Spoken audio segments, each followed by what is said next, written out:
Nath Bordoloi, Ismail Hussain, doctor Ismail Hussain ডাঙৰীয়া, কিশোৰী মোহন পাঠক, doctor Nanda Singh, Nilim Kumar, আৰু তেখেতসকলৰ লগতে তেওঁলোকে যিসকলে মোক বুদ্ধি পৰামৰ্শ বা তেওঁলোকে যিখিনি মোক সহায় সহযোগ আগবঢ়ালে এই কবিতা পুথিখন প্ৰকাশ কৰাৰ বাবে তেওঁলোকৰ কাৰণে তেওঁলোকক ধন্যবাদ দিছোঁ আৰু তেওঁলোকক কৃতজ্ঞতাৰে ধন্যবাদ জনাইছোঁ।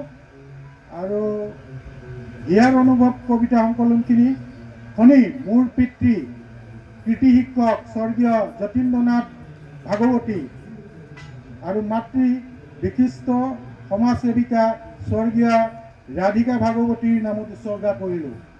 আশা কৰোঁ আপোনালোকৰ আশীৰ্বাদত হিয়াৰ অনুভৱ কবিতা সংকলনখনে ৰাইজৰ মাজত ঠাই পাব আৰু সকলোৱে আঁকোৱালি ল'ব।